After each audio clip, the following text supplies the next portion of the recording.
Folks, today is Monday, January 6th, 2025. Coming up on Roland Unfiltered, streaming live on the Black Star Network.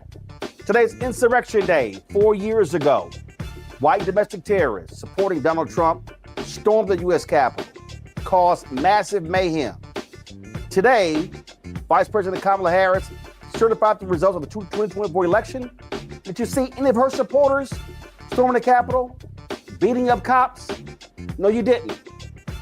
That's the difference between the two. So we're going to talk about this. Also, folks, a wilderness survival trainer spent years undercover in climbing the ranks of right-wing militias without any law enforcement backup. I talked to the reporter with ProPublica who was trusted to tell his story. You're not going to believe this. Also, the Orange One's motion to stay Friday's sentencing in his hush money case, well, gets denied. A federal judge holds Rudy Giuliani in contempt, and the husband of Nebraska's newly sworn-in U.S. Senator completely snubs Vice President Kamala Harris when she tries to shake his hand. We'll show you the despicable video. Also, the Speaker of the House in Virginia, Don Scott, will be here to talk about Tuesday's special election that will determine who controls Virginia House and Senate. Folks, it's time to bring the funk. I'm Roland Martin Unfiltered on the Black Star Network. Let's go. He's got whatever the biz, he's on it. Whatever it is, he's got the scoop, the fact, the fine.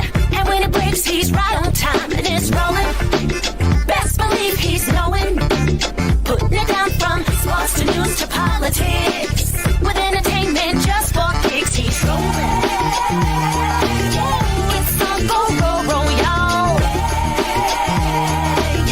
It's Roland Martin, yeah. Rolling with Roland now. He's funk, he's fresh, he's real, the best. You know he's Roland Martin now.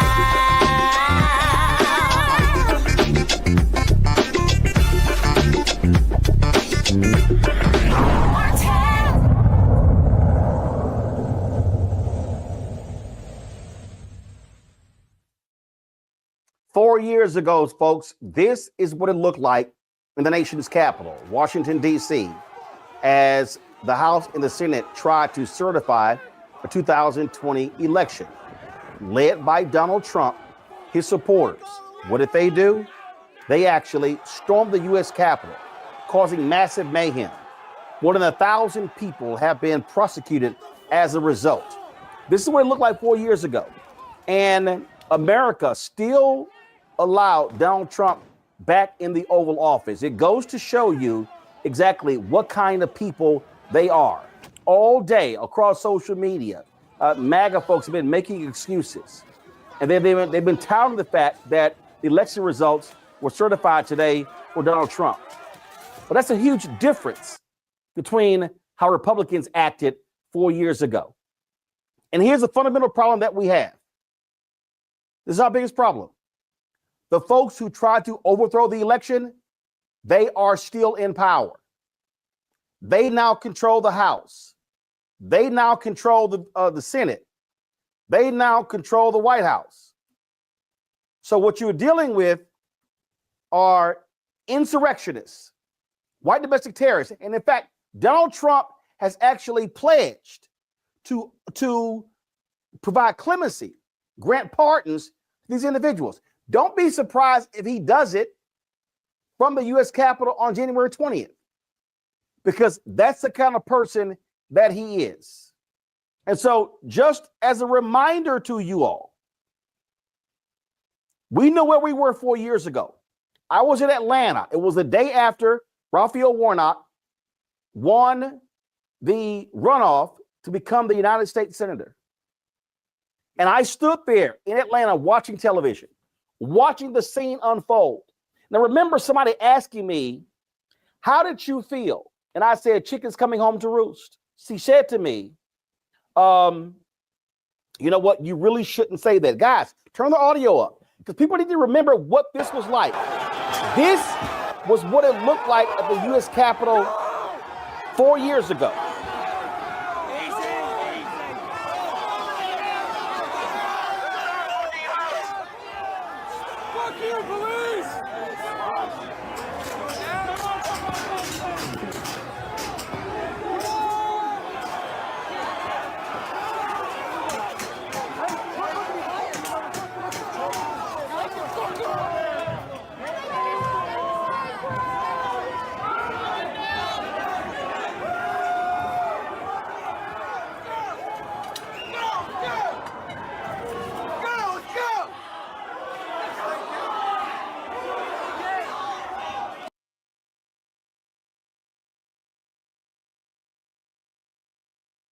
Now, MAGA, they've been trying to suggest, now keep it full screen. MAGA's been trying to suggest that, oh, it was just a walk in the park. People were actually taking tours. No, you see them climbing through windows.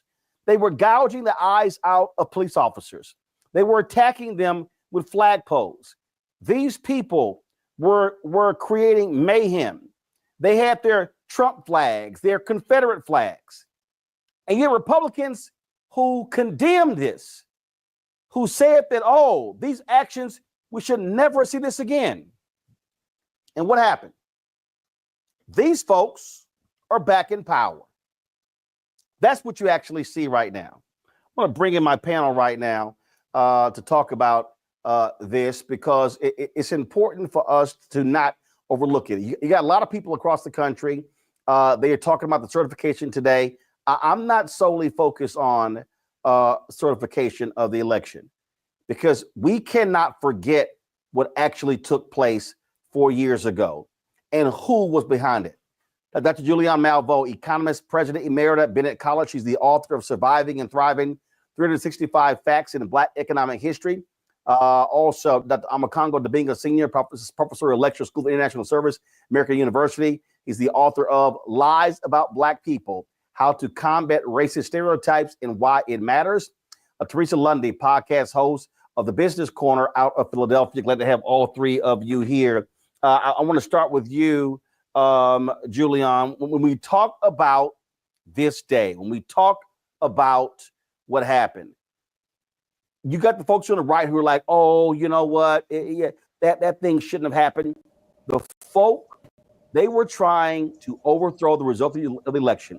They were pissed off. They were pissed off that black people and how they voted in Atlanta, Philadelphia, in Detroit, in Milwaukee, and they did not want to see Joe Biden certified to be president.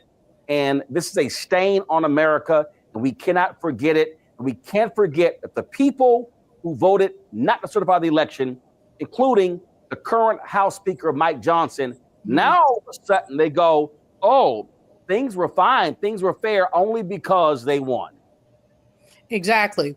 You know, I don't know who this congressman is. I wrote his name down, but I lost it. But he was talking about these were grandmothers. It's hilarious. Grandmothers who were taking a tour. And yeah, maybe one or two people got out of line. There was a mob out there. I saw Brother Dunn, the brother who he talks about his experience. There are 3 or 4 of them who talked about their experience. And they're livid that the orange man says he wants to pardon the people who tried to gouge their eyes out, who attacked them with sticks and all kinds of things. But, you know, this is revisionist history and why it's so important to have truth. As why it's so important. It's so important for them to deny truth. I mean, contextually, they want to erase that incident and make it, oh, these little old ladies were just walking through the Capitol and something happened. We all know that's not what happened. And we have to keep telling the story so that nobody ever thinks this was just a garden club coming to see the Capitol building. We all know that's not what it was, but they would like to erase that. So, you know, when I look at those pictures, Roland, and people have been running them on, you know, the media all day, and I'm glad they are, because if they don't, history will be rewritten. History belongs to she who holds the pen. And the fact is that they don't want us to hold pens. They don't even want us to have them. They want to just make it as if this was Biden's Justice Department going awry and indicting, 1,600 people? 1,600 people? That is not called a walk in the park. That is called mob violence. And I'm glad you used the term white extremists, white terrorist extremists, who basically, and underline the white, who basically do not want fairness, do not want democracy. But Kamala Harris, as always, she came through. She's a picture of what democracy is about. She was graceful. She didn't have any side comments. She ran the process, and that's what you're supposed to do, run the process. And it was a smooth, constitutionally dictated process that 4 years ago, the Trumpies and their friends refused to allow to happen. Congo, it's important for us to call these people for who they are. They are white domestic terrorists. They are the people who did not want this to move forward. Donald Trump became the first occupant of the Oval Office to ever try to overthrow an election. We cannot forget that. No, I don't care what happened November 2024. They will go down. They will be remembered for this, and we must call them out for who they are every single time. Look, the way you led this out with Insurrection Day and calling a thing, if we don't do that, then we are going to deserve what we get. The fact of the matter is, not only do we have to make sure we don't let this day be forgotten, we have to continue to bring it up, because just this past weekend, Trump is at Mar-a-Lago showing a John Eastman film, and he's a sore winner. He has to do everything possible to change the narrative about what happened that day and all of his denials of the election. They are not going to stop, right? When you look at Bush v. Gore, the Bush had a rough thing. No, they have to make sure they change the history books, they change the news networks, they change everything to make it look like it was, as he said, a day of love. This was the first time a Confederate flag flew in the Capitol. This was the first time that the United States did not have a peaceful transfer of power. We have people, Brian Sicknick, a Capitol police officer, who was a Trump supporter, who died, because of injuries, and then officers who killed themselves later. Look at what happened with Lieutenant Byrd, who shot Ashley Babbitt, and how his entire life has been destroyed. These people, in every way, shape, and form, are trying to make sure that what happened is not told. And they got their own networks to do it, the Foxes, the OANNs, and that's why we have to be here with the Black Star Network, because this was an attack and assault on our entire democracy. And if people paid attention to what you wrote about in your book, White Fear, then people could have seen these signs coming. But we have to make sure that what we're doing is always correcting the record, because this is a terrible day in American history. And at the end of the day, we have classless individuals who would have done this again had they lost. And we have to make sure that we're telling the proper story. But Teresa, this is why I did not want to lead with today's certification, because it's real easy to try to normalize and say, well, here's what happened today. No. We cannot forget what these people did. And there are people like Senator Ron Johnson, who was trying to deliver fake electors to then Vice President Mike Pence. It was people like Utah Senator Mike Lee. It was Josh Hawley of Missouri. It was Chuck Grassley of Iowa. It was Ted Cruz of Texas. These despicable individuals, they were being helped. The Marjorie Taylor Greens, the Jim Jordans, the list goes on. The Scott Perry of Pennsylvania. It goes on and on and on. And the problem is, these people are still there. The people who tried to overthrow the election result are now the ones who are in charge. That cannot be overlooked. That can't be overlooked, nor are the lives that were lost during the election. And I think, when you started it off, it was definitely a clear history of let's never forget, because we all know that they are now trying, those who were prosecuted for the insurrection that took place is now, trying to get off. So now that's a whole nother bid. Mm-hmm. And I think, that's just very interesting as we, I think Democrats, and thank God for Vice President Kamala Harris with such grace and dignity and leadership. I think, as I was looking at some of the comments on X and Facebook groups, even MAGNA folks, like not all of them, but a few were definitely, a little bit alarmed and dismayed about what was done to her. Because again, if there was a white male in that position, that would not have happened. They would have shook hands and probably played golf afterwards. But again, well actually, hold tight. We're going to discuss that later. But okay. I want to talk about again this being the 4th anniversary of the insurrection, and we just simply can't just dismiss this reality. Here's a perfect example. This was a tweet that conservative commentator Eric Erickson, he posted this 4 years ago today. Watch this. This is what he said. Shoot the protesters, waive the rules, impeach, waive the rules, convict, waive the rules, deny the ability to run for election again. And you know what happened? Eric Erickson supported Donald Trump and the same Republicans in November.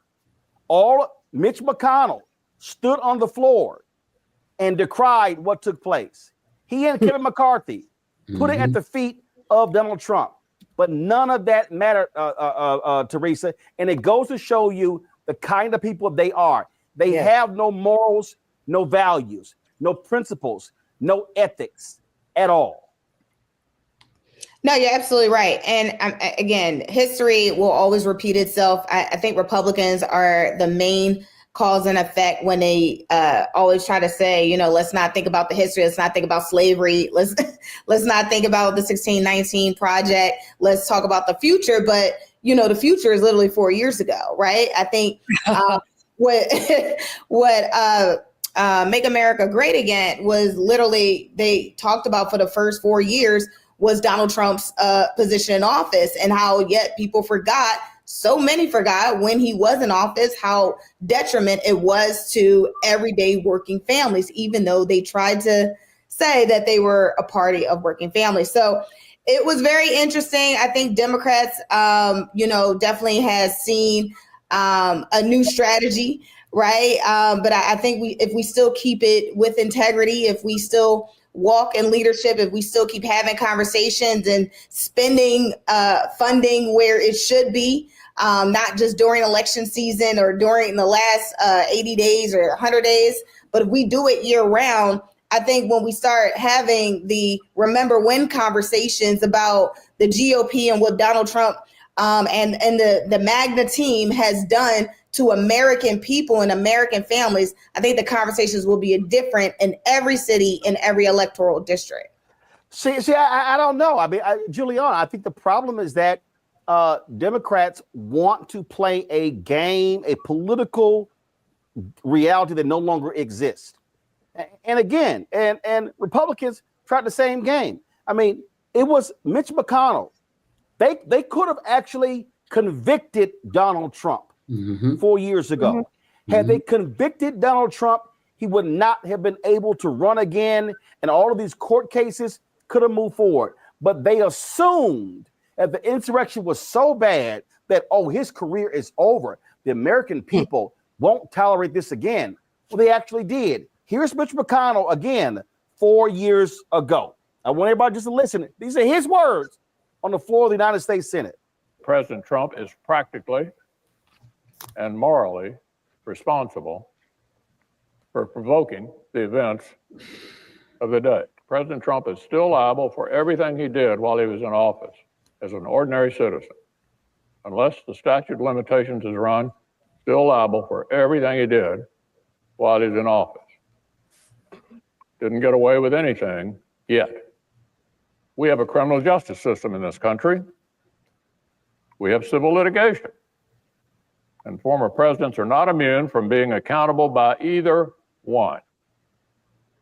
Again, that was Mitch McConnell. But again, what did they do, Giuliani? They were like, it's over. And what kept saying, it's over, it's over. No, it goes to show you that the American people are exactly who they are, and they accepted this thug. And let me be real clear. For the next 4 years, he is going to be referred to on this show as the convicted criminal in chief or the insurrectionist in chief, because he has earned those titles. He absolutely has. I mean, when you look at these men who are guarding our Capitol, these were not people making multi-millions. These are folks who are making civil service money. They've lost their jobs. Some of them have lost limbs, or there's a suicide. There are a couple of other deaths that seem to be stress related. And he just sort of walks away, there's the walk in the park. People want to talk about the insurrectionists and the walk in the park. Trump has had a walk in the park. But here's the deal. This is about predatory capitalism and the consolidation of oligarchies. In other words, you see all these Fortune 500s, the Elon Musks, the Jeff Bezos. The cartoon that the Post refused to run is a great cartoon of all these oligarchs with their money bags going to pay homage to the Orange Man. Or as someone called him, the Mango Mafioso. Someone shared that one with me. I thought that was pretty good, actually, because I got in trouble for calling him the orange man somewhere. Whatever. But in any case, the fact is that they're looking at ways that he's going to consolidate power. They're looking at ways that he's going to increase profits for predatory capitalists. This tariff thing is going to cripple the middle class. Now, they say they're going to do it gradually, and then they say they're not. They don't know what they're doing, but they're doing it. And the fact is that we have very few tools to stop them. We have some, but we don't have a lot. And the reason that we don't have a lot is because Democrats are too nice, in my opinion. Or maybe it's not too nice. Maybe it's naive. I mean, I used to, back in the day when I first got involved in politics back in the 70s, I remember watching them getting on the floor and say, "Oh, my esteemed colleague." And I'm thinking, what I would want to say is, "You dirty, rotten dog," or, you felon, or something like that. But they say, "Oh, my esteemed colleagues over there." And it puts this veneer of niceness on it. But there is nothing nice. There's literally nothing nice about what happened on January 6, 2021. Nothing nice about it at all. They tried to upend democracy. And I don't understand. No, I do understand. I don't understand why people voted for the felon anyway. But Jim Carville was on CNN Sunday morning, and he said, "Oh, it was really about the economy." No, it was about race. Let's be real clear. It was about race. The economy is better. It's not perfect, but it never will be. The economy is better. It was about race. And so here we are with these violent criminals that he's about to pardon. He said he's going to pardon some of them. And I hope that there's a backlash from his people, but you played Mitch McConnell. Thank you for doing that. Anybody who was on that floor was traumatized. But some people got over their trauma real quick when they decided where their bread was buttered. Yep. Mm-hmm. I'm a Congo. When we look at that day, when we look at the heroic actions of a Eugene Goodman, and when you listen to these cowardly, and yes, I'm calling them cowards because that's who they are. You look at these cowardly Republicans who all of a sudden, they've forgotten all of that, but their asses were saved. They were saved by these cops. They were saved by these officers who put it online. Again, I remember there was a reporter who was shooting the video when Eugene Goodman stopped these people from turning down that hallway. They were that close to breaching the United States Senate. And here's a crazy thing. In 2023, here's a crazy thing. I need everybody listening to me to understand what I'm saying. In 2023, Congress passed a bill honoring the Capitol police officers, honoring them, and ordering a plaque to be placed in the Capitol. Republicans on Congo have yet to allow it to be installed. And in fact, today, Speaker Mike Johnson was asked about that, and he simply turned and walked away. These Republicans are shameful. They are cowards. They're despicable. They don't support law enforcement. They only care about cops when it involves Black people. They are protecting these fascists, these white domestic terrorists. And I don't think anybody ran faster than Josh Hawley that day. I mean, the world saw this. And really, when it comes down to it, going to your last point about their lack of respect for the Capitol police officers, they don't respect law enforcement at all. They talk about where to defund the police people. How many times have they talked about defunding the FBI, the CIA, the ATF, all of these organizations? They don't care, like you said, until it suits them. And when it comes down to it, the fact that they cannot honor these Capitol police officers and the trauma that they endured and the trauma they continue to endure, and now they're going to possibly, you can be rest assured, Roland, that some of these guys who Trump are going to pardon are going to come back to the Capitol. They're not going to be banned. They're going to walk through that place. And wait a minute, I'm Congo. One guy, wait a minute. One of these thugs literally petitioned the judge to allow him to attend the inauguration because he was invited there by several Republican members of Congress. They invited one of these thugs to attend the inauguration, and the judge was like, that ain't happening.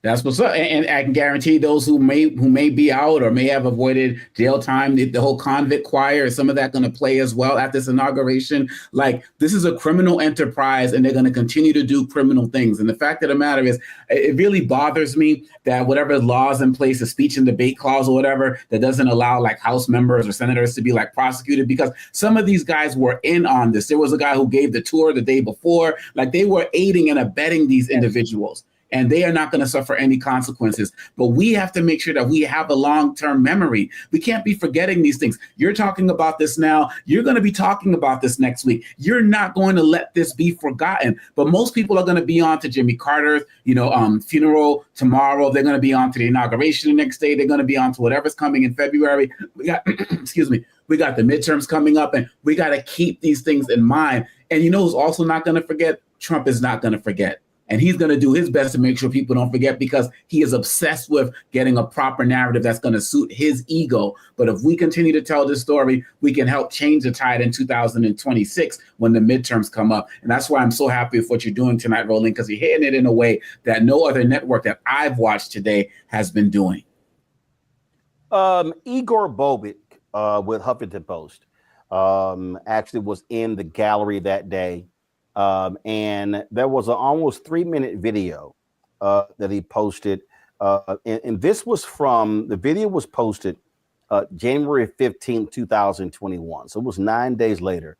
And it makes real clear the danger that Eugene Goodman was facing and the danger that was coming the way. And for all these Republicans who get all these MAGA people, all these assholes who keep talking about, it was a calm day, that absolute white supremacist Tucker Carlson, all the people on Fox News who keep covering for these people. No.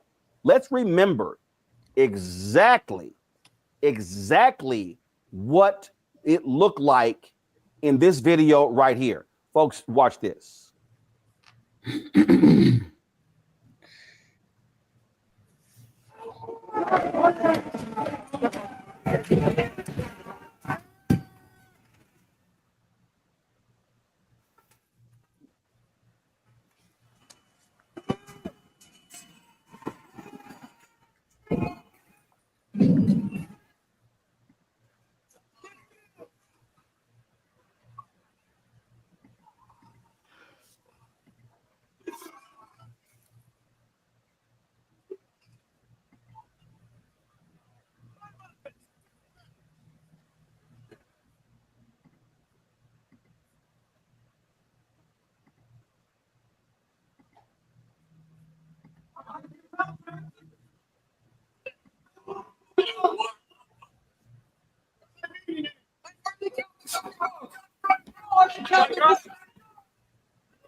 Teresa?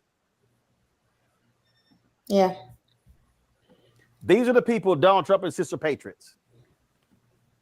Y'all, I just watched the Luther Vandross documentary and my mind is blown. Here are 10 songs you might background vocals on, but you have to listen closely. Hello?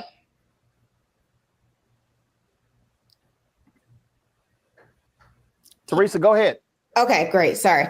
Yeah, I mean, these folks are patriots. I'm not sure what the American people are, but they are certainly not patriots. I think rediscovering what that definition of patriotism and upholding American values is something, you know, that we really just need to define again and again. But what we saw there was another critical action where we have taxpaying citizens going against, you know, a law enforcement, the same law enforcement that was is sworn to protect and serve, and the same ones that the Magna upholds to the fullest extent of the law, but yet is comfortable with putting, you know, an officer like Eugene in that position without, and there's no consequence. So there has to be some sort of consequence as it relates to, you know, what is happening, you know, not only 4 years ago, but, you know, what will be happening in the future as it relates to pardons.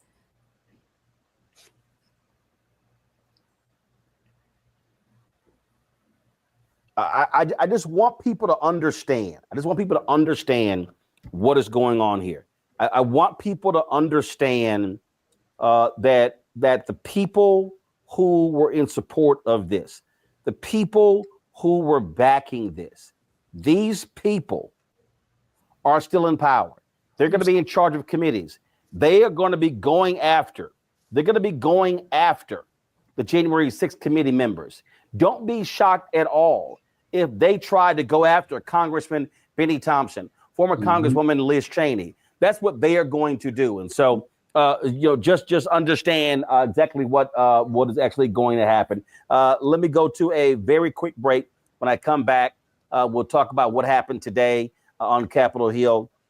Vice President Kamala Harris, the resolve she showed, and also how Democrats gave her a thunderous round of applause when she talked about the votes that she got for president of the United States. Folks, you're watching Roland Martin Unfiltered on the Black Star Network. As we remember, 4 years ago, the insurrection led by Donald Trump, Republicans, and MAGA, a day we will never forget. Back in a moment.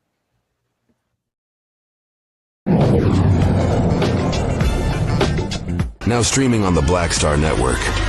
I was challenged by my uncle early on, before I even had a career. Like, I was maybe 8 years old, and my uncle said, "What do you want to do?" And I told him I wanted to be a rapper. And he said, "Okay, well, I don't know anything about the music business, so what you should do is learn everything there is to know about the music business, and I'll make sure that you have the resources to push you through." And so I went and bought books, All You Need to Know About the Music Business, Hit Me In. I just went and bought a bunch of books, just started reading as a 10-year-old, just reading. And so I learned, you know, all things licensing, mechanical rights. I learned about publishing, learned about how composition is broke up into two pieces, the writer's portion and the producer's portion. But by the time I actually learned, I came back and I was ready to, like, okay, I got it. He was going to prison. So I had all this information. All this knowledge. All this knowledge. You like, well, what I'm going to do with it now?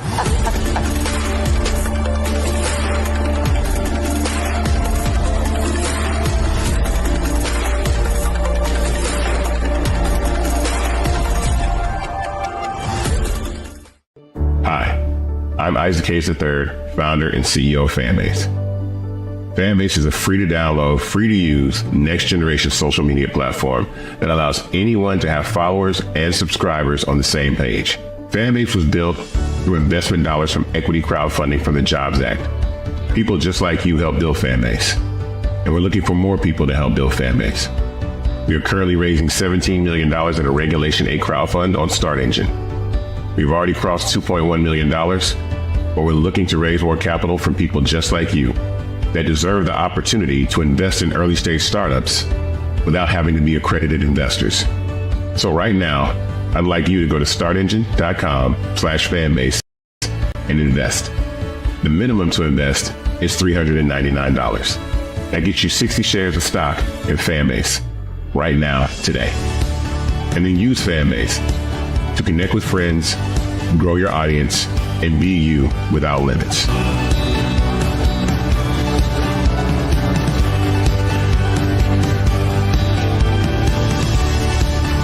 Hey, this is Motown recording artist Kim. You are watching Roland Martin Unfiltered.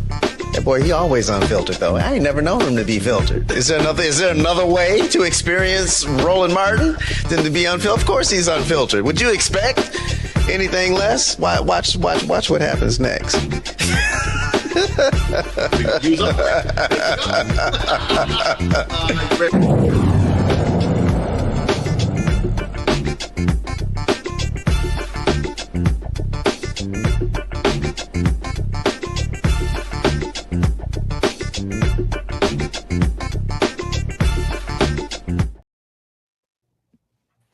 All right, folks, before Vice President Kamala Harris went to the U.S. Capitol, she released a video laying out that she was going to be doing her constitutional duty.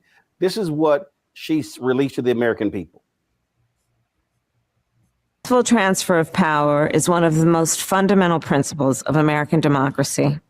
As much as any other principle, it is what distinguishes our system of government from monarchy or tyranny. Today at the United States Capitol, I will perform my constitutional duty as Vice President of the United States to certify the results of the 2024 election. This duty is a sacred obligation, one I will uphold, guided by love of country, loyalty to our Constitution, and my unwavering faith in the American people.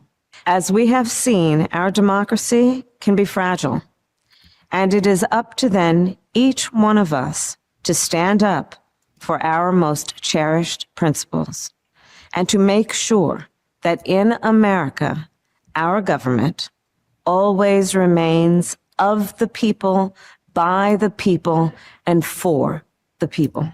May God bless you, and may God bless the United States of America.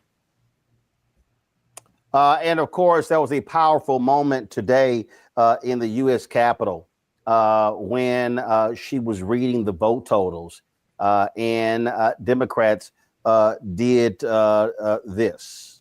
Kamala D. Harris of the state of California has received 226 votes. Kamala D. Harris of the state of California has received 226 votes.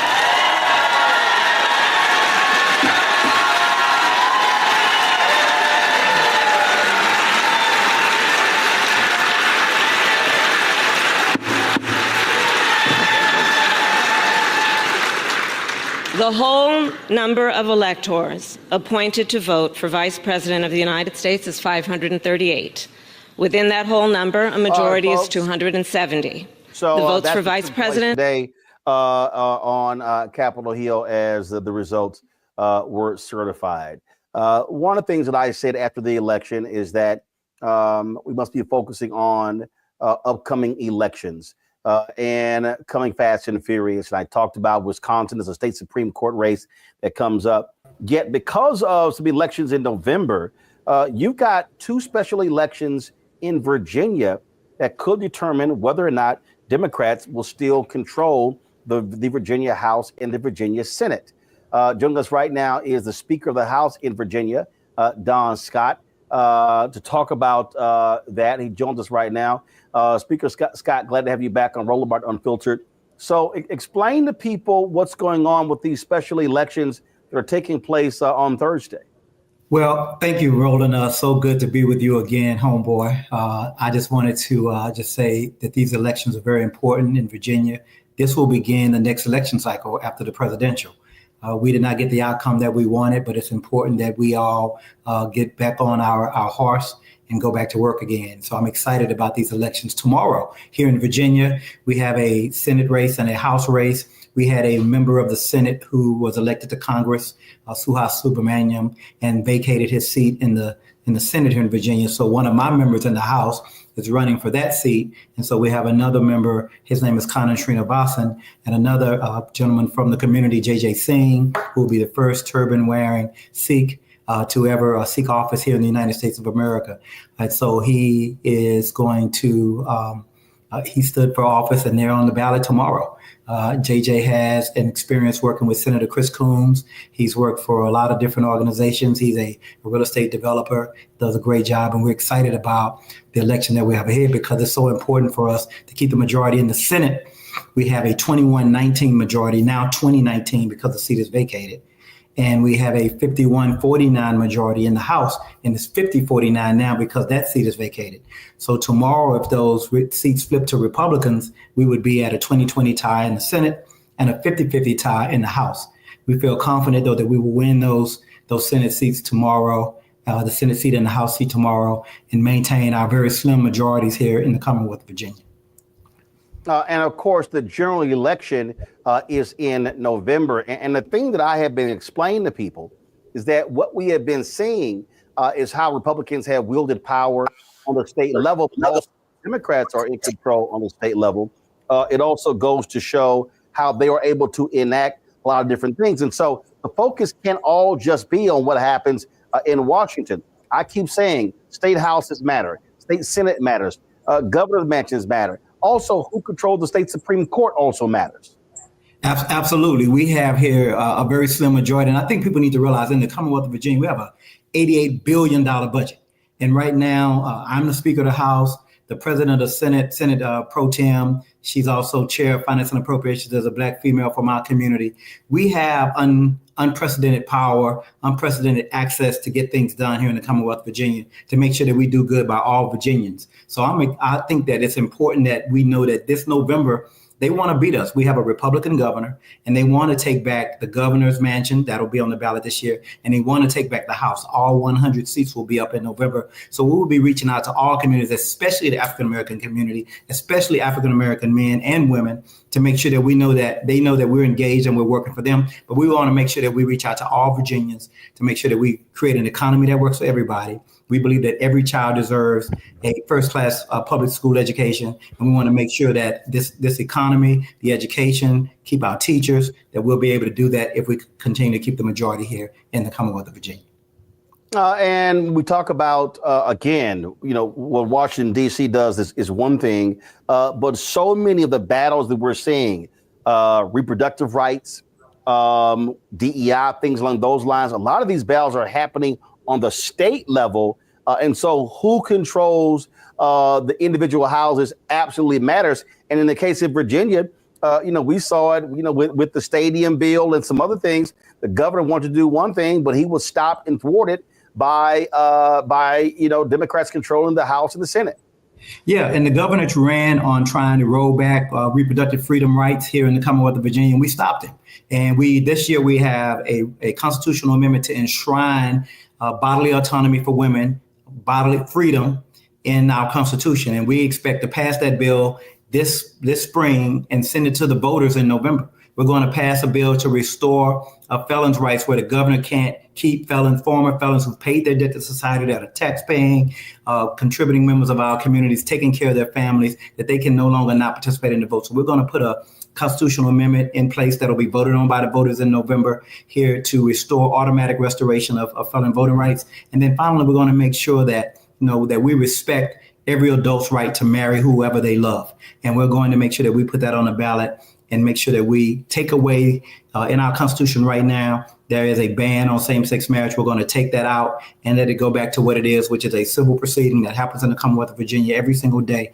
And right now, we're hopeful that we'll get those things done. Those things are important, but it's also important that we make sure that we look out for the pocketbooks of everyday hardworking Virginians. And that's what we plan to do this cycle. We've done a great job managing Virginia's economy. We have a $3 billion budget surplus because Democrats were in charge of Virginia. And because of that, we'll be able to make sure that we take care of our schools, take care of our teachers, take care of our firefighters and police officers, and take care of our infrastructure and transportation. And if we do that, we'll be able to, I think we'll deserve another opportunity to win this November. But we'll be reaching out to every community to let them know how important these elections are and what we plan on continuing to deliver for citizens of the Commonwealth of Virginia. budget surplus also because you had President Joe Biden, Vice President Kamala Harris, and the resources that Congress was providing. We look at infrastructure. We look at so many different things, and a lot of that ain't going to be happening with these yahoos now in charge in D.C. Well, they've said they're going to roll back the CHIPS Act. We're talking about giving us a technological advantage in the world. They said they're going to roll back that CHIPS Act. They want to roll back the Inflation Reduction Act. They want to roll back the Infrastructure Act that helps us improve our bridges and roads and tunnels and our rail transportation systems. So we already know that they want to go backwards, but we're willing to see what they actually do because they ran on some stuff, and we'll see if they actually try to deliver on that. If history has any precedent in the Commonwealth of Virginia, Virginia always votes the opposite of the party in power. So I feel I'd much rather have my hand in their hand in this next election cycle. All right. Speaker of the House of Virginia, Don Scott, we appreciate it. Thanks a lot. Thank you, my brother. Appreciate y'all. Have a great night. All right, then, folks. We were talking about, of course, this insurrection and what took place. And, we mentioned these U.S. Capitol police officers and how they were treated. And they've been all across the media today telling their story, talking to different people. Aquilino Gonell is one of those retired cops. We chatted with him at the Democratic National Convention, and I want to just play for you some of that interview to hear from one of the cops who was facing down these white domestic terrorists on this day 4 years ago. He also was one of the police officers who was there on January 6th. Sergeant Aquilino Gonell? All right, then, want to get it right. Let me ask you this here. You spoke earlier this week, and it has to be hard for you to see somebody who's running on the other side who literally watched as y'all got attacked and did not care to lift a finger, and that was the commander-in-chief. Correct. It is incredibly emotional and disappointing at the same time. Look, this is somebody who claimed to be supporter of the police, and today there's a report that says that he planned to have a gala for the January 6th rioters, not for the officers, but for the people who are doing the attacking. And every single time he goes publicly saying that he supports the police, except for Capitol Police. When he addressed Capitol Police, he says the black officer who shot that person, the young lady that was breaking inside the chamber, he calls him a thug, not a police officer. So he uses police officers as a pawn. And what people need to realize is that we were simply doing our jobs. And I tried to express that last night, because if all those things that we did on January 6th was done against any other group, that Republican side, the Republican president will be praising us. But because that was done by their sympathizers, their people, their supporters, these people are heroes. These people are hostages. These people are patriots.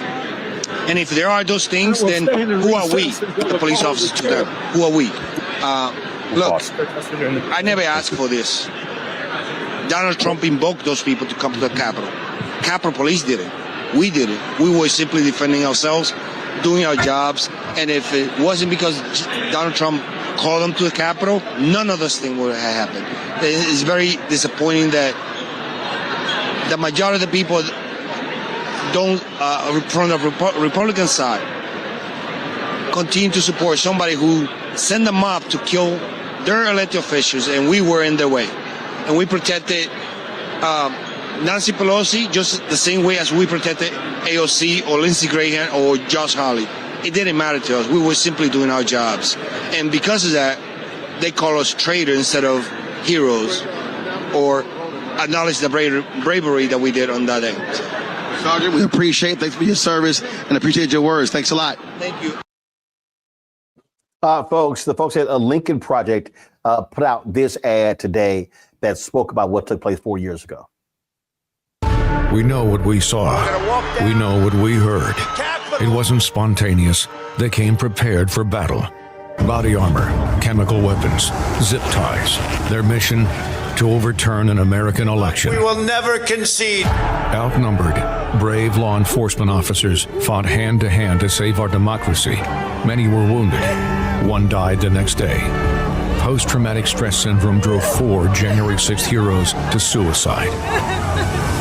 Donald Trump calls this violent terrorism a day of love. That was a day of love. He's promised to pardon these violent criminals. That's wrong. Evil. Those people have suffered long, hard, and I think it's very unfair. Don't let one man rewrite history. We know what we saw. We know what we heard. There are no alternative facts. Only the truth.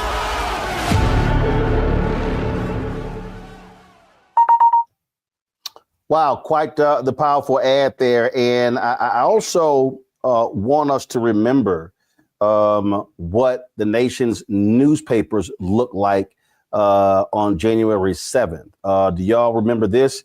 This is what it looked like right here. Trump mob storms Capitol, insurrection, pro-Trump mob invades Capitol, under siege, democracy attacked, assault on democracy, un-American, Capitol chaos, under siege, sad day for America, insurrection, mob storms U.S. Capitol. That was MAGA. That was Republicans. That's what they wanted to happen. Now, when we come back, folks, I got an interview with a reporter for ProPublica who talked to a wilderness survivor who infiltrated a militia group, rose up high in the ranks. And folks, these people are so sick and demented. And guess what? Their ranks are growing as a result of the Republicans embracing them and calling them patriots. We'll have that conversation next, right here on Roland Martin Unfiltered on the Black Star Network. Don't forget, support the work that we do here, folks. We don't have millionaires and billionaires cutting us any checks. We are independent, Black-owned, doing the work out here as best that we can. Your support is absolutely critical. If you want to support us via Cash App, remember Cash App closed down our accounts because they changed their rules. And so if you want to support us via Cash App, the way to do so is going to utilizing by using the Stripe QR code right here. If you want to give via Cash App, you can't give to us directly because they changed their rules. But if you use this QR code, you can give to us via Cash App. You can also send your check and money order, P.O. Box 57196, Washington, D.C., 20037-0196. PayPal is R Martin Unfiltered. Venmo is RM Unfiltered. Zelle, Roland at RolandSMartin.com. Roland at RolandMartinUnfiltered.com. Our goal is to get 20,000 of our fans contributing on average $50 each a year. That's $4.19 a month, 13 cents a day. So your support is absolutely critical. And so please join our Bring the Funk fan club. If you can't give back, give less, we totally understand and we appreciate that. If you can give more, that'd be great as well. But the work is needed and we are going to be here doing that work, holding these people accountable because we're not going to let them forget what they did to the country, but more importantly, what they tried to do to Black America. Lots more to talk about. The interview with the ProPublica reporter. Also, Rudy Giuliani gets his comeuppance in court. The DOJ consent decree with the city of Minneapolis. Lots more to discuss right here on Roland Martin Unfiltered on the Black Star Network. Back in a moment.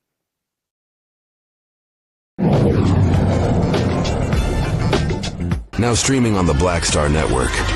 I was challenged by my uncle early on, before I even had a career. Like I was maybe 8 years old, and my uncle said, "What do you want to do?" And I told him I wanted to be a rapper. And he said, "Okay, well, I don't know anything about the music business, so what you should do is learn everything there is to know about the music business, and I'll make sure that you have the resources to push you through." And so I went and bought books, All You Need to Know About the Music Business, Hit Me In. I just went and bought a bunch of books, just started reading as a 10-year-old, just reading. And so I learned, all things licensing, mechanical rights. I learned about publishing, learned about how composition is broke up into two pieces, the writer's portion and the producer's portion. But by the time I actually learned, I came back and I was ready to okay, I got it. He would go into prison. So I had all this information. All this knowledge. All this knowledge. You like, well, what am I going to do with it now?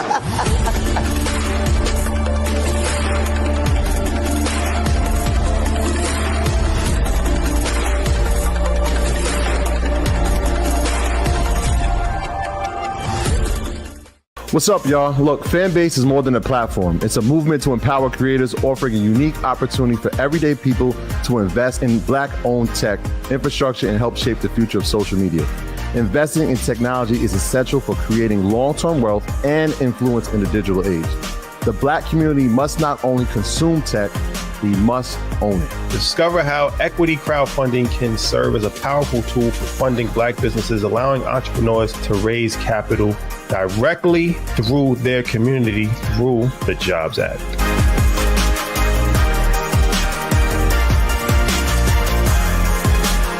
Coming soon to the Black Star Network.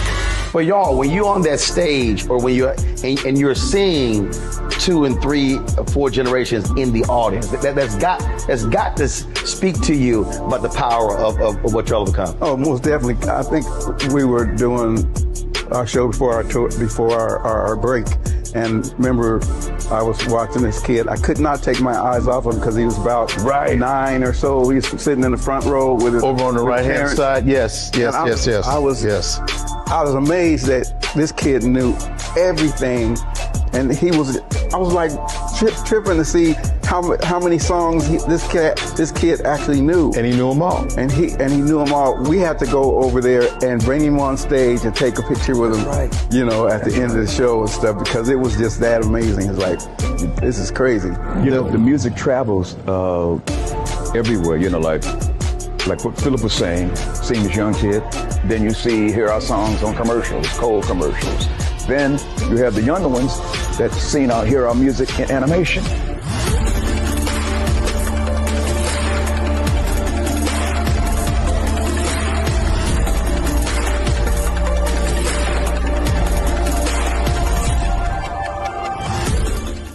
I'm Russell L. Honoré, Lieutenant General, United States Army, retired, and you're watching Roland Martin Unfiltered.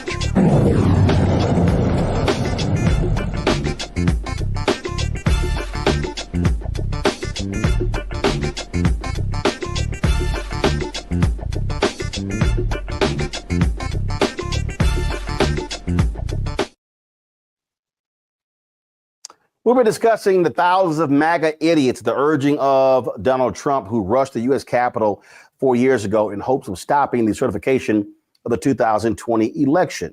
Mixed in with them were a number of militia members.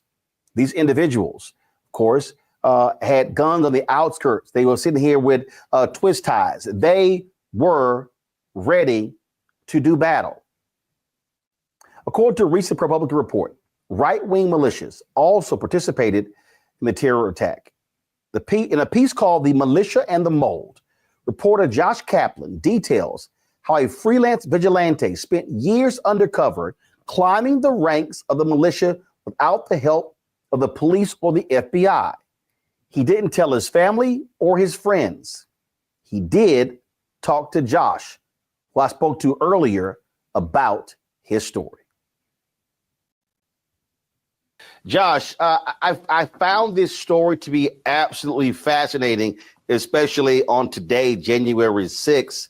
How in the world did you two connect? Honestly, he sent me an anonymous email. It was kind of a little vague, mysterious, but intriguing. And he sent it to a bunch of reporters, but I responded.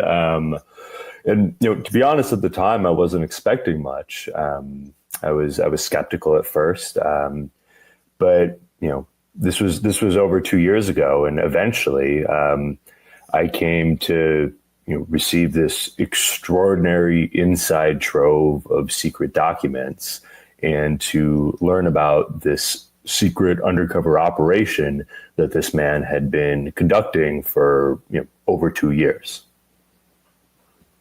And what I thought was really interesting here was that what I thought was really interesting.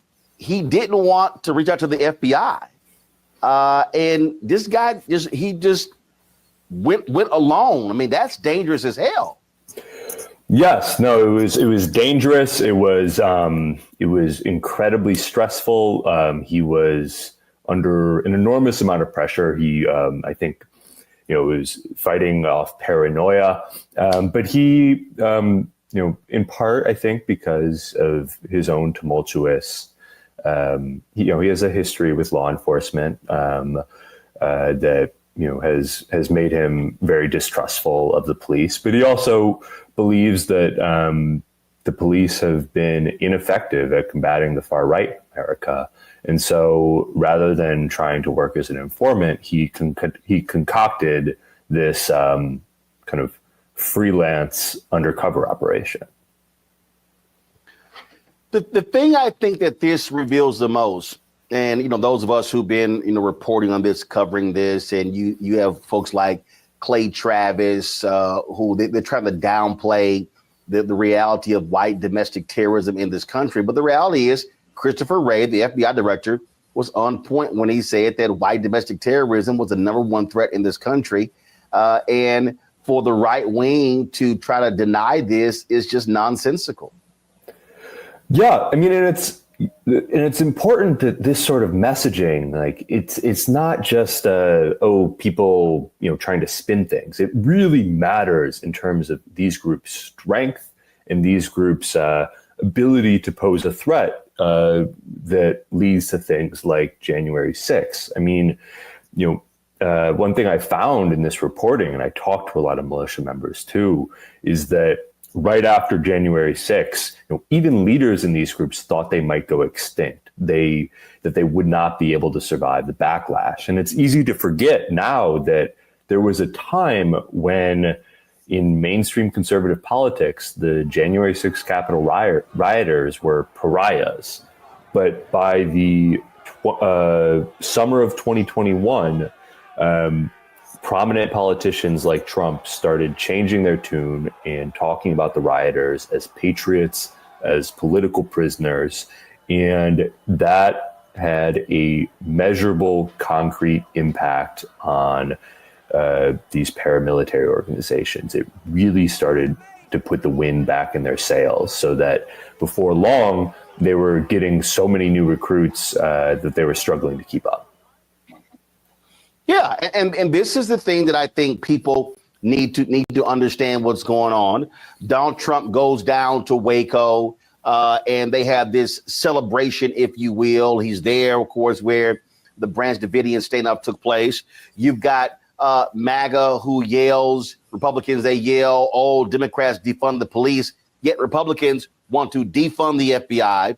They have always wanted to defund the ATF because of the issue of firearms. And so people need to understand that, and this story lays it out, there is a direct correlation with the rise of these militias, these white militias, these white domestic terrorism, and Republican politics. Yeah, I mean, they're constantly in conversation with each other, and and now you're seeing these signals. I mean, the most consequential signal that could happen in the near future is Trump has promised to pardon January 6 rioters. That was a cornerstone of his campaign, and that the ramifications of that could be massive. There is no precedent for that kind of message of protection and support, and it has the potential, at least, to trigger a renaissance for militant extremists. I mean, Trump has repeatedly suggested that these pardons might be so sweeping that it includes, pardoning people who assaulted police officers, which, was some very brutal assaults happened that day. And how that would be interpreted in these movements, at least by a sizable number of people, is that even violent crimes will go unpunished if you do them for the quote unquote right cause. And that's a very, very dangerous proposition that has a lot of experts and people in the national security community very worried. Yeah, I mean, look, I'll be honest. I would not be shocked if Donald Trump pulls a stunt and pardons them on January 20th.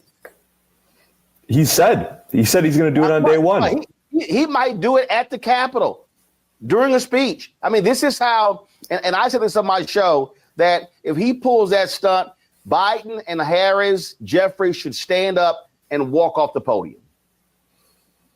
It will be it will be a really remarkable moment in history. I mean, I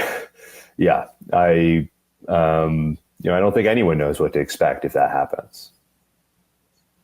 The thing that I think that people should be very scared about is that there were members of Congress who were communicating with these militia folks on January 6th.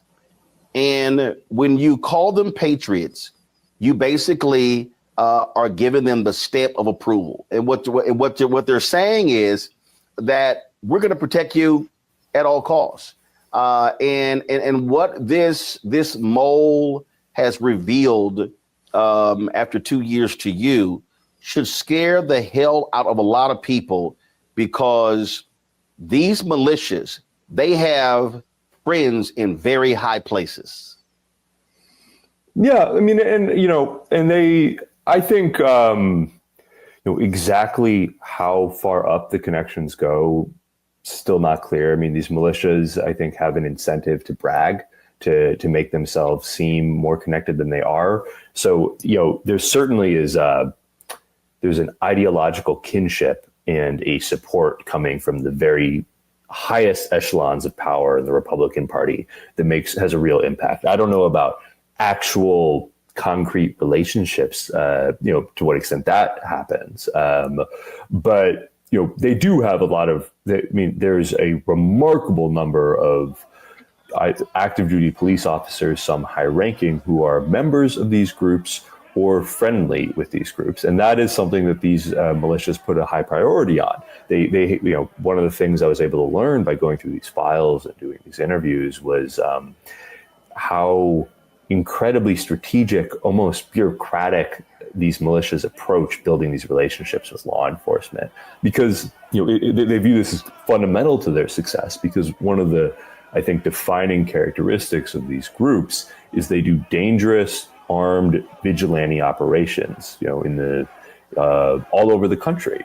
Things like responding to Black Lives Matter protests with armed patrols and sometimes beating up protesters. And if you're in that sort of volatile situation, they see it as extremely useful to have law enforcement see you as a friend. And, on that particular note there, when what is crazy is that they've held up Ashley Babbitt, who was shot and killed on January 6th, as some sort of martyr. They act as if we didn't see with our own eyes the vicious beating of police. And we just saw very recently where a cop with the Washington Police Department was convicted of passing information on to them. And to your point, it has been a serious problem for years. We know of these folks who are in police departments. They are in law enforcement, major cities, rural America right now. It is a significant threat to this country. And it's as if one party has no problem with it because they're their supporters. Yeah, I mean, I think there's, it was fascinating to kind of see the inside baseball of this. I mean, because it's, how they try to sell this to police, how they try to, I mean, I think one of the ways where this is effective, that, part of it is, genuine kinship, and they're able to get people committed to their cause who work in law enforcement. And it's also that they keep some of the darkest things that they're doing, especially recently, have been working hard to keep that secret. And so, these people who are working with, a militia in their community might be aware of that they do firearms training, or even aware that they do vigilante operations, like trying to crack down on voters casting absentee ballots, which is, I think, very alarming. But, there's also, I mean, behind the scenes, there's this, what I saw was this constant drumbeat where leaders in these groups are having heated debates of whether they should escalate things even further and commit acts of mass political violence. And again, with leaders who are making excuses for them, and as you said, calling them patriots, it is stunning. The gentleman who provided you with this information, does he still fear for his life? Yes, no, he believes that he is in great danger, and he believes that extremists are going to try to kill him after this story, now that this story is published. And he wanted to come forward and go public with this because, he has this, very deep-seated desire to damage the movement, and he thinks that telling his story could be his most effective weapon. That getting in the details of exactly how, his method here, it was betrayals, it was lies, it was deception. He was incredibly effective at getting very high-ranking militia leaders to trust him and to open up to him and to let them into their inner circles. And he thinks now that by going public, he has the ability to kind of be a boogeyman in the movement. That's what he's hoping for, that he will, what he told me is that, every time that, a militia member goes into a meeting, he wants them to be thinking in the back of their heads, this guy will betray me. And this, of course, this is the downside of not working with the FBI, because he can't go into witness protection. And so he's going to be on his own for the rest of his life. Yeah, he's working with some whistleblower attorneys now, I know, and is hoping to, he has these kind of grand ambitions of starting a collective of vigilantes who work together and continuing to run these operations. It's a decision that we talked about at length, and I know he didn't take lightly, but it is, from the beginning, there was an enormous amount of sacrifice that he made to personally, in terms of his safety, in terms of his mental health and well-being, that he made to get inside these groups and get this information. It was, I've never seen anything like this. Folks, go to ProPublica.org and check out this piece, The Militia and the Mole, by Josh Kaplan. Josh, we certainly appreciate you joining us. Thanks a lot. Thanks so much for having me on. I appreciate it.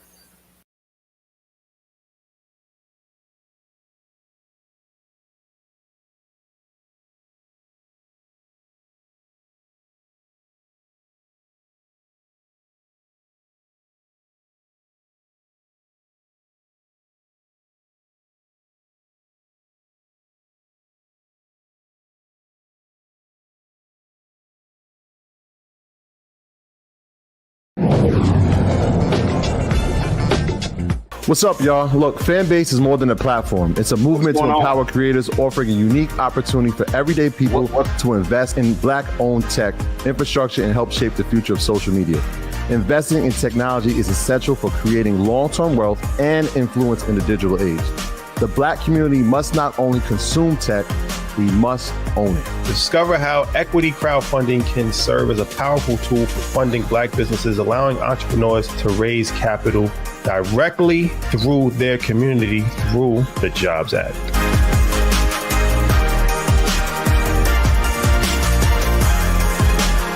Now streaming on the Black Star Network. I was challenged by my uncle early on, before I even had a career. Like, I was maybe 8 years old, and my uncle said, "What do you want to do?"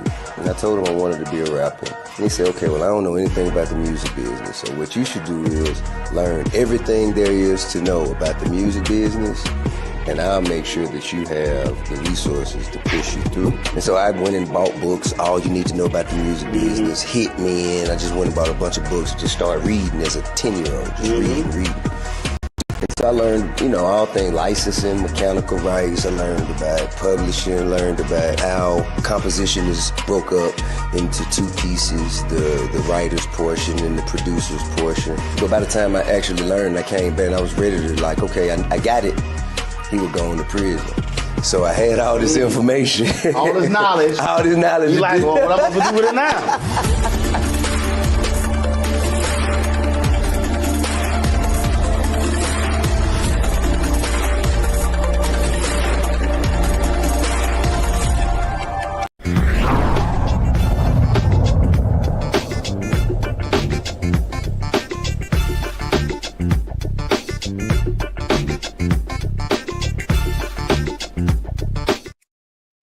All right, folks, welcome back. So I'm going to start with Omakongo. Talk about, what you just heard there, quite scary. And the thing that jumped out at me that is the scariest is that Donald Trump, what he has done is he's emboldened them. When Josh said that their numbers are rising as a result of how they, frankly, are being welcomed by Republicans and Donald Trump. And, of course, Christopher Wray, the FBI director, said that the white domestic terrorism was America's #1 threat. And Trump has now forced him to quit. Now he's going to put one of his loyalists in there. And the FBI, frankly, will not be going after these people. I mean, how could we be surprised that this individual did not trust going into talking with the government in any way, shape, or form? And Biden has just been president. So, under Trump, these things are not going to happen. The fact that this man took it upon himself because of what he was seeing to expose these groups shows a level of frustration with the American government that is just beyond measure. That is just really beyond measure. And like you said, it's only going to be getting worse. You talked about the guy who was the informant. We know that there are more of them. We started to see it when we started to see those white power symbols that were being flashed at police events, at rallies, at insurrection events, because remember, there were also insurrectionist type events across the country. They just weren't at the Capitol. And so why would people not feel emboldened? Look at the officers who were there during the insurrection the last time, people who came down off duty from different parts of the country to come down there and try to act like they were police as well. This is only going to get worse under these next 4 years because Trump has emboldened them. He's welcomed all of them back. And you said it was talked about in the interview or in the article, and I was reading the idea that this stuff was going to die down. The thought that it was going to go away. Now that, Trump didn't, get into office, but now he's back and he's strong. He's got a Supreme Court behind him. He's got Congress behind him. He's got the Senate behind him, and he's got the police unions behind him. People need to buckle up, and we need to continue to keep telling these stories, because if we don't, we're just going to get run over. And we have to prepare ourselves legally as well to be able to stand up for these types of issues, because if we don't, it just might be too late. And so I'm praying for this man's safety, but I'm also praying that people have more courage to step forward and bring out more stories about this, because it's happening every day in every aspect of our society. Teresa, these militias, they are largely white men. These individuals are heavily armed. And if you have a Kash Patel running the FBI or one of these other crazy loyalists, we're going to have a federal government who, frankly, is going to give these people lots of cover, and Trump is perfectly fine with it. Yeah, even just listening to that entire dialogue and reading the story that was just on with Jason, it also just shows the length of what those who believe in the word democracy is willing to go through in order to make sure the truth is public and that is real. So kudos to him for that. But again, he's not alone. And I think because, and just kind of going back to that story a little bit, what I heard was, and even kind of looking at the article, is that there were solutions that came from that story. There were more individuals that are coming in that's saying, we want to do the same. We want to infiltrate. We want to do more.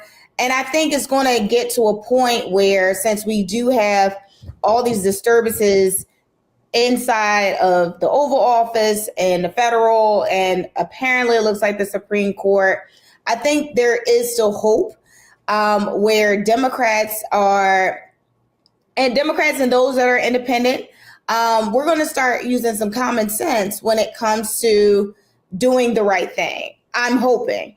But I don't see a lot of things I think has been a game that has been just shown to the American people. But I think as we move towards this new administration and the promises made that weren't or will or may not be kept, I think that'll be shown and we'll start to see a shift really soon. Giuliani? I was happy to hear the young man's I look forward to reading the story. But what we know about this is that there's a thin line between law and order and racism and disorder. And so when you look at these white extremists, they can be your local sheriff. Often it is. It could be anybody. And I think the courage of this guy to go undercover and to share the story is useful. But what's more useful is for us to do better screening. You know, a Black Panther could not be a police officer. So how do these people who are white extremist terrorists, how do they get to be police officers, sheriffs, and also join these organizations? I don't know how many. We've seen estimates, people who stormed the Capitol on January 6, 2021, how many of them were actually law enforcement? We've seen some estimates, but we don't know. And we don't know often when we see these incidents that occur, how many of them are there. So the mole, the mole who basically infiltrated, he did a service. But at the same time, we don't know how many of these people are pretending to be law and order and are actually attacking our government, attacking our people, attacking us as Black people. And that's the thing that is the most concerning to me, is the number of Black folks who are vulnerable. And even as police officers, as so-called law enforcement officers, how many of them are vulnerable because they're clear about what their views are and they oppose this. I'm glad you had the interview with the brother down at the DNC to talk about how outraged many of them are. They're defending members of Congress who haven't even given them enough respect to put the plaque up. And this mole is sharing us information, that we need to be able to act on. And unfortunately, with Republicans, and I'll use your word, Roland, thugs who have sway, we Democrats, we opponents, we resistors aren't necessarily able to act on this horrible information. Again, it's just something that we need to understand what's going on, and these militias have to be watched, must be investigated, and unfortunately, you're going to have an administration that is perfectly at home with these people, allowing them to do whatever they want, and so that's something that we all better be concerned with in a huge way over the next 4 years, and so. God bless us all. Folks, in New York, a state judge has denied the convicted criminal in chief his motion to stay his Friday sentencing in the Hush Money case. Friday, Judge Juan Merchan denied Trump's motion to dismiss the case and ordered sentencing on 34 felony counts of falsifying business records to proceed ahead of his inauguration on of course, the sentencing will be January 10th. Of course, Merchan indicated he does not plan to jail Trump and is likely to issue an unconditional discharge, meaning Trump will remain a convicted felon without further punishment. The judge asked Trump's attorneys to confirm whether he will appear in person or virtually for the sentencing. Well, we'll see what happens on that one. All right, y'all. Let's talk about that idiot Rudy Giuliani. Talk about, man, getting in bed with the man who's stuck on stupid. He got in bed with Donald Trump, and now, boy, the hammer's been falling on this idiot over and over and over. And frankly, I'm loving it. A federal judge held Rudy Giuliani in contempt for failing to provide information to two former Georgia election workers he defamed after the 2020 election. The ruling comes less than 2 weeks before a trial where Giuliani is fighting to keep his $3.5 million Palm Beach condo, which he claims as his residence. Judge Louis Lyman called Giuliani's noncompliance willful, accusing him of running the clock to delay the proceedings. Oh, please, I hope they snatch all of it. All of it, Teresa. Snatch that condo. Yeah, give it to the victims. Listen, I thought he lived in New York because that's where he voted, but I guess he lives in Florida now. But it is what it is after the election. I think I'm not sure what happened in-house during Magna's, war room where Giuliani has been on the outskirts and his team. But it has been an interesting as it relates to some of the law and the judicial matters in his case. Those who are in Trump's circle seem like they're beginning appointments. They're in higher positions. Those who are underqualified or all of a sudden become qualified. But Giuliani, who was one of Trump's former senior advisors, has just been going down this whole rabbit hole of, loss and the stench of losing. So I'm not sure what's happening there, but, hey, if they can seize it and it goes to a good cause. I do know I did see one of Giuliani's properties on one of our sheriff sale lists in Pennsylvania. So if anyone's looking,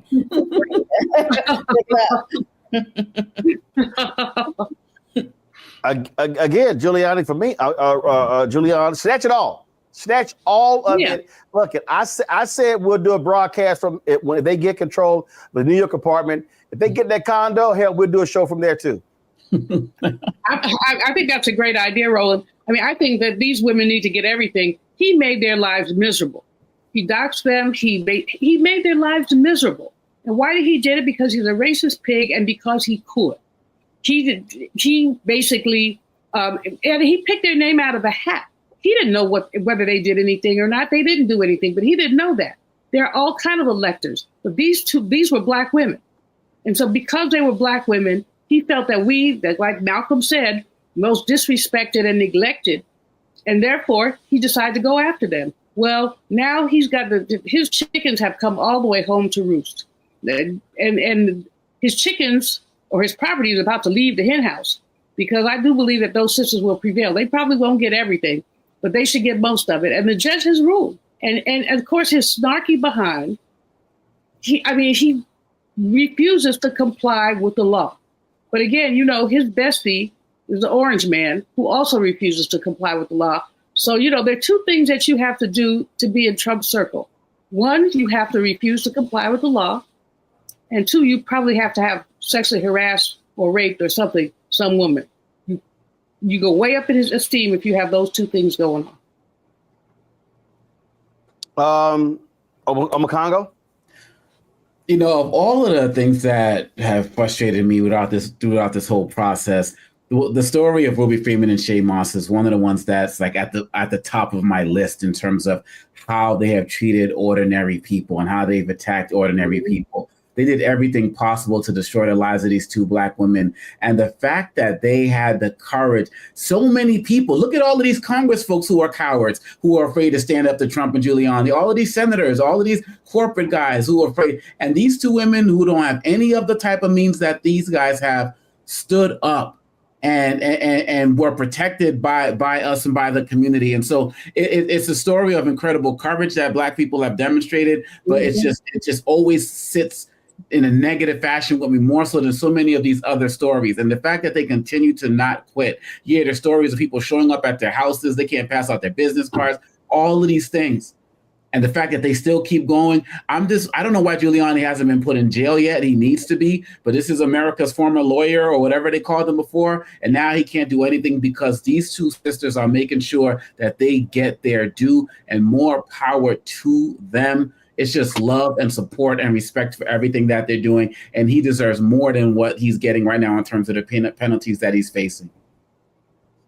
Folks, talk about facing penalties. Let's talk about this shameful, despicable story out of Virginia, where a nurse is behind bars for hurting infants, black infants, in a hospital. 26-year-old Erin Elizabeth Ann Stropman is charged with malicious wounding and child abuse causing serious injury. The injuries to black infants in the NICU at Richmond's Henrico Doctors Hospital happened in November and December. Investigation led to the unit's closure to new patients on Christmas Eve. Surveillance footage linked Stropman to a November 10th incident. Authorities are investigating her connection to similar cases from 2020 to 2024 and urge anyone with information to contact the police. Talk about shameful. the attacking of black babies, black infants, Giuliani? Beyond shameful and despicable. You know, the amount of racism. I mean, again, Roland, this is lynching culture. You know, I talk about it ad nauseum. Well, a white person can do anything to a black person and expect to have no consequences. Why would this woman, and woman is a kind word, why would this woman do something like that? Now, she is going to face some consequence, but parents have injured children and dead children, and this boggles the imagination, but it reminds me of why you have a Nation of Islam, why you have so many black separatists who do not trust white people, because basically, I'm not saying all white people are evil, but that there that you just showed a picture of is evil. And unfortunately, you can't think about, they don't have an E soldered on their head to say this is the evil one and this isn't. Hospitals have to do better about basically screening people. And when after one death, how they got up to 3? No. After the first one, you start looking very carefully. There's nothing wrong with these children except they were sick. This woman is a monster. And she's a monster. And it's the kind of thing that, unfortunately, with the Trumpies in charge of Health and Human Services and other places, I'm not sure that we have all the tools we need to combat this. Absolutely crazy. Just crazy, just sick, just demented. And I you know, I just sit here and I just go, really? And you know, here's my whole question, Teresa. Charge her with a hate crime. Absolutely. I was actually, when I read the article, I was wondering why she wasn't charged with a hate crime, because she specifically were doing it to black babies. The definition of the hate crime statute is very clear and to the point. So for this incident to just be, it's being investigated, we close down the unit. I hope the families are suing the hospital. This hospital needs to go bankrupt because there's apparently no background checks that's being had. I'm not sure where security is, but thank God for the parents to keeping their composure and their hands off of this woman. But I don't even want to imagine what would anyone do in this situation, including myself. Congo.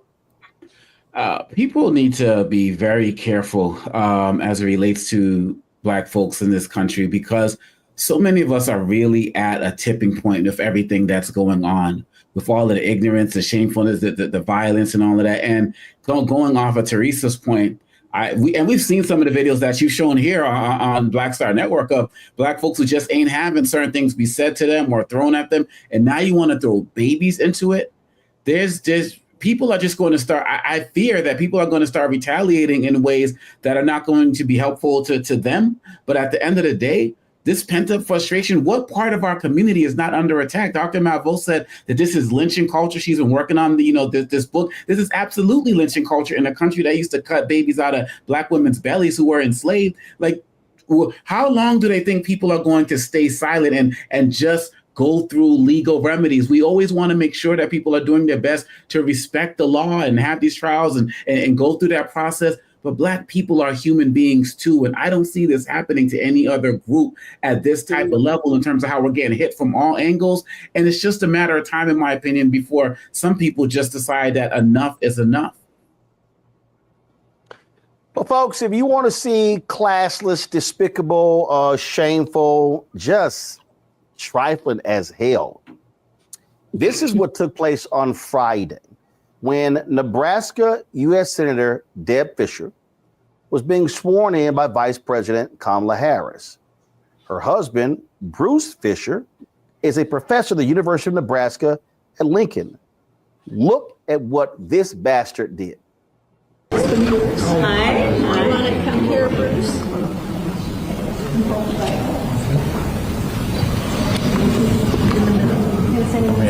Is it kick on the ground? In the middle? Scoot over a little? No. It's okay, we're right. We're going to fight. Don't worry. Okay. We're ready. Okay. Do you solemnly swear to support and defend the Constitution of the United States? Thank you. Congratulations. Thank you. Thank you. Thank you for your work. Thank you. Congratulations to you. Thank you. Okay. Okay, sure. Okay. That way just a little bit. There you go. Thank you so much. Ready? 1, 2, and 3. Hold it. Ready? 1, 2, and 3. Thank you very much. Thank you. Okay. Back. 1 second.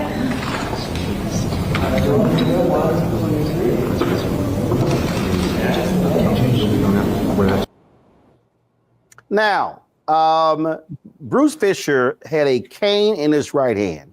And some of the people are out here trying to defend him by saying, oh, with a cane in his right hand, well, he had a Bible in his left hand, and then his wife took the Bible. He could have easily shook the vice president's hand with his left hand. He wouldn't even look at it. So we're going to play the video again. I want y'all to see, y'all, he didn't even want to stand next to the vice president. He wouldn't even look her in her eye. He quickly looked up and looked right back down. Did not even want to look her in. He had total contempt for this black woman. Roll it again. My husband, Bruce. Hi. You want to come here, Bruce?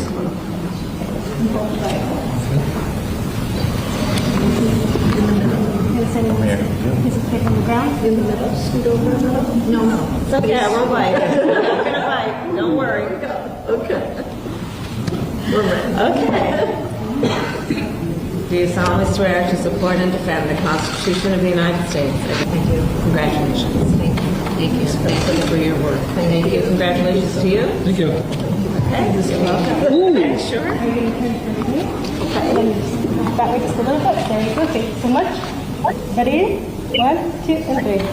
Hold it. Ready? 1, 2, and 3. Thank you very much. Thank you. Okay. Back. 1 second. Bruce Fisher's been getting ripped all across social media, and you saw right there, it was all for everybody to see, Teresa, all in. I mean, the vice president immediately picked up on his nasty demeanor, his evil, demonic spirit, and she said twice, "It's okay, I'm not going to bite." I honestly, you have to laugh in order to, not cringe. But honestly, it looked like they had him and the wife had a conversation before he had to come out and hold the Bible and the cane, because he looked like he barely wanted to beat her himself. So it's like, he's jealous of the wife. I don't know what's going on behind the scenes, but that looked like a whole nother situation that came to the forefront. But again, it shows that Vice President Kamala Harris, is a woman of distinction, leadership, and excellence. And it's unfortunate, these are the things that we have to go through as Black women, as women in leadership. It doesn't matter what rooms we put ourselves in, what titles we have, it's just going to happen. So it's either you have to know who you are in order to make sure that really doesn't penetrate. But it is what it is. And you can just pray that the person that's holding the Bible is actually reading it. Well, I mean, I'm a Congo. I don't know, whatever the hell happened between them.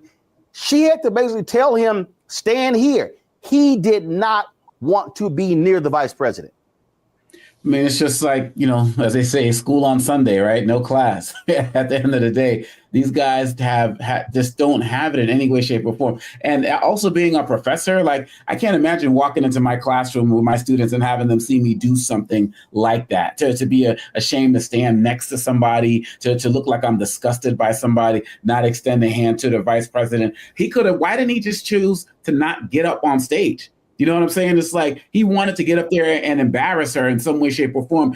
And I'm sure with his followers and his people, he's the talk of the town. People are loving him. I'm glad that everybody else is recognizing the unprofessional nature, the disrespectful nature of this. And really, at the end of the day, I cannot wait for January 21st, where Vice President Harris can be done with all of them. Folks on the Biden side who did her wrong, folks on the Republican side who did her wrong, all of the dignity that she's had to show, just all of it, just to be out and just do her thing. Because these guys, like I said, they're sore winners. Like, how hard would it be for you to shake her hand, right? They have to rub it in every way, shape, or form. But I commend her. I mean, this is like the political version of Ruby Freeman and Shay Moss. Just like, keep going, nonstop, dealing with all of the drama, and kudos to her. But this is classist, and he deserves every type of reprimand that he's getting online, because even as somebody who's supposed to be a leader of students, because he's a professor, he dropped the ball entirely. So, and I hope that they don't forget that also. Giuliani? That man is a classist piece of ish. I mean, totally classless, and a poor role model, and his wife ought to be ashamed of him. She ought to whip his behind when they get home. Not because she's on different political sides than Kamala, but as Obakongo said, it would not kill him to simply shake somebody's hand. But there's that song. It used to be a time at the ball game, the winner took the time to shake the loser's hand. He couldn't do that. He couldn't show basic common decency. And, I don't even know. He should have stayed home. He simply should have stayed home, because this is absurd. But as Teresa said, these kind of slights happen to Black women all the time. You could see the shock on Kamala's face. There was shock on her face. It was like, what the, is going on here? But she handled it as she handled every sling and arrow that has come to her. She's handled it with grace, with dignity, with a lot more than many of us could sum it up, under the circumstances. So I can say, I with Obakongo, I want her to live her life like it's golden. If she wants to run again in 28, good for her. If she wants to run for governor of California, good for her. But the amount of foolishness that she's had to deal with in the course of her vice presidency, but certainly in the course of the election and its aftermath, that amount of foolishness is crazy. I hope that Doug takes her to a nice island and she gets to, I came back from one, come to a nice island, let her chill out for a couple of weeks and just, those people and their hatred. How can you be so hateful as to not shake a hand? Well, that's exactly what it is. I mean, it's pure hatred on their part, and his actions are shameful. And frankly, I really hope that Fisher folks just keep blowing up her social media, letting her know how shameful and trash her husband is. And somebody posted this tweet. So let me find it. Because, I'm just saying, these things are important. And as I said, he is a professor at the University of Nebraska.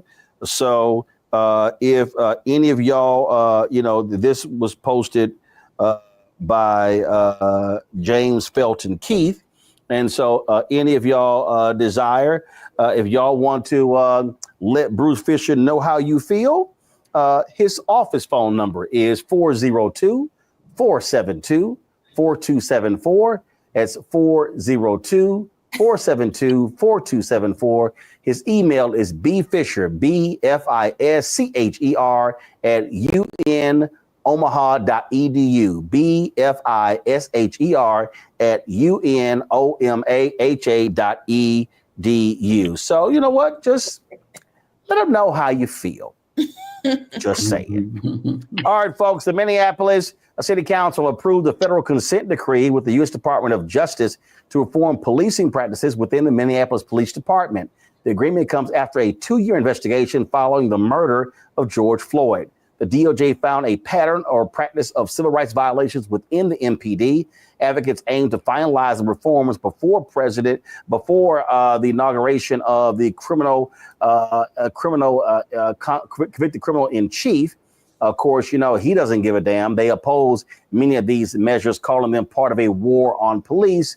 So don't be surprised if this is going to be the last action, if you will, that you will see take place against police departments. And so this is what happened. So great job by Christian Clark, who leads the Civil Rights Division of the Department of Justice, for the action that they took right here. And so that's just what we often see. Folks, a judicial body rejected Democratic lawmakers' request to refer Supreme Court Justice Clarence Thomas to the Department of Justice over claims he failed to disclose gifts and travel from a wealthy benefactor.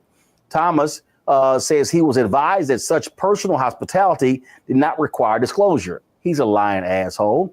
The justice pledged to report it, starting with his 2022 filing, which he submitted in August of 2023. It takes you that damn long to submit some paperwork? Judge Robert Conrad noted that the judiciary clarified financial disclosure rules since 2023, including when personal hospitality exemptions do not apply. Well, he's good at getting flued out, if you will, Congo.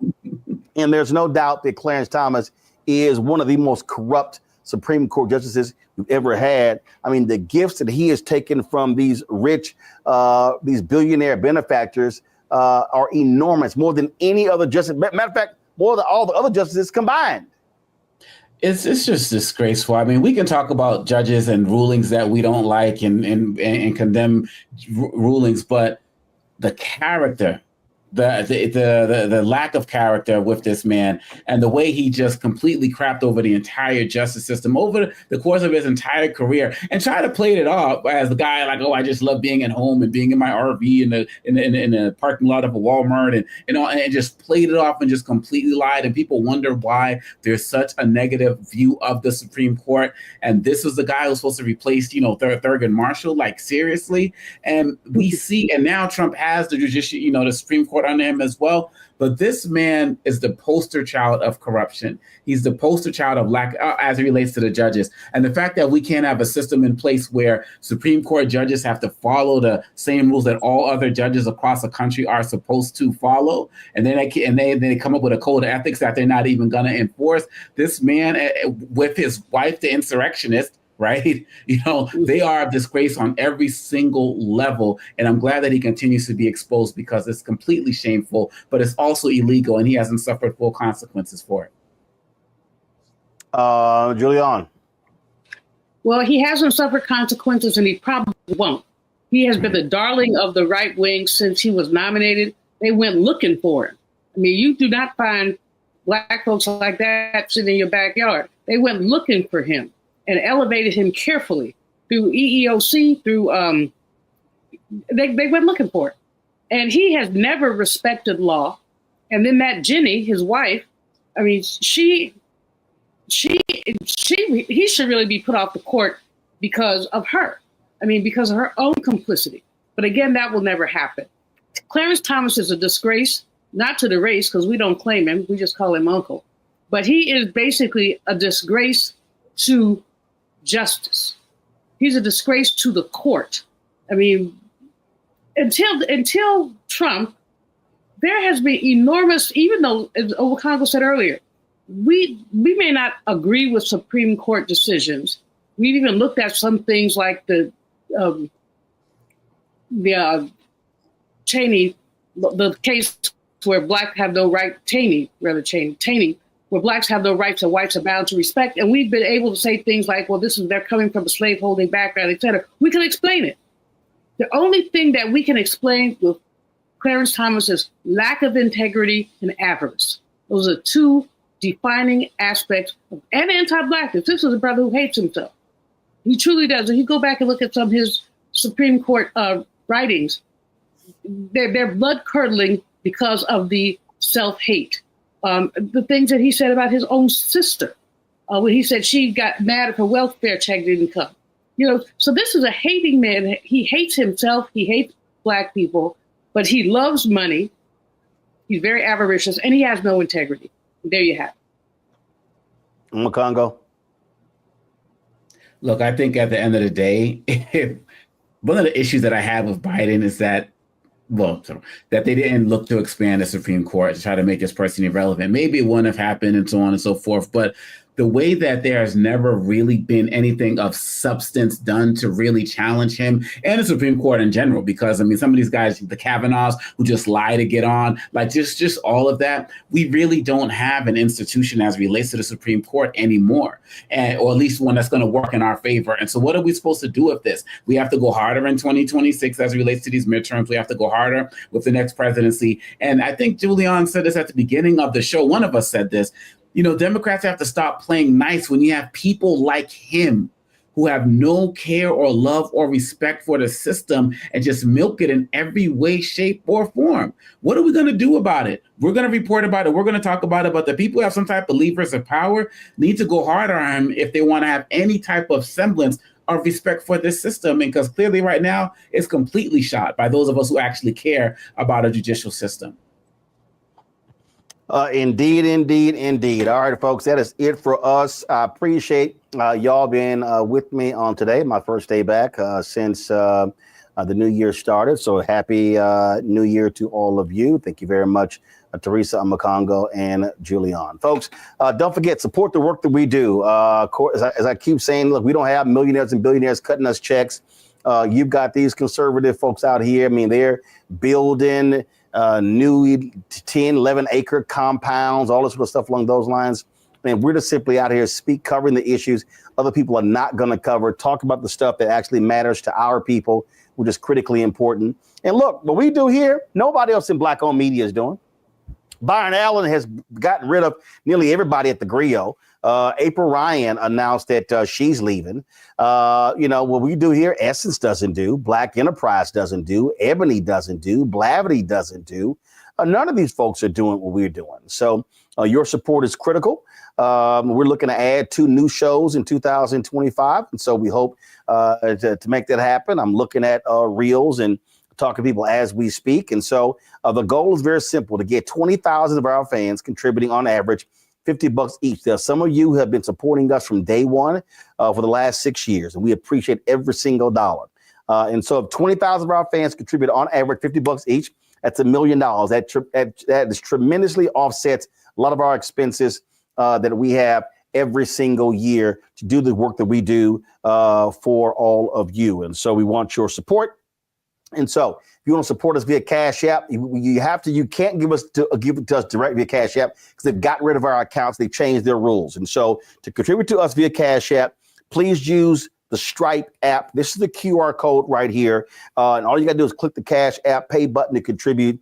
So this is the QR code right here. If you're listening to me right now, simply go to blackstarnetwork.com, RolandMartinUnfiltered.com, and you will see the actual QR code there for you to actually give via Cash App. Checking money orders can be sent to P.O. Box 57196, Washington, D.C. 20037-0196. PayPal is rmartinunfiltered. Venmo is rmunfiltered. Zelle, Roland at RolandSMartin.com. Roland at RolandMartinUnfiltered.com. Let me give a shout out to, let's see here, Sarita Torrance. Thanks a bunch. Theron Lane, thanks a bunch. Rhonda D. Johnson, they all gave during the show. Let me also see here. Develop Architecture, thank you very much for your support as well during the show. And so folks who contribute during the show will personally give you a shout out. And so thank you so very much. Folks, also download the Black Star Network app, Apple phone, Android phone, Apple TV, Android TV, Roku, Amazon Fire TV, Xbox One, Samsung Smart TV. Don't forget, you can also get our gear right here. You can get our new shirt, FAFO 2025, or Don't Blame Me, I voted for the Black woman. That's RolandMartin.creator-spring.com, RolandMartin.creator-spring.com, or go to blackstarnetwork.com. Folks, that's it. I'll see y'all tomorrow right here on Roland Martin Unfiltered on the Black Star Network. Holla! Folks, Black Star Network is here. Oh, no punches! I'm real revolutionary right now. Support this man, Black Media. He makes sure that our stories are told. Thank you for being the voice of Black America, Roland. Stay Black. I love y'all. All momentum we have now, we have to keep this going. The video looks phenomenal. See, there's a difference between Black Star Network and Black-owned media and something like CNN. You can't be Black-owned media and be scared. It's time to be smart. Bring your eyeballs home. You dig?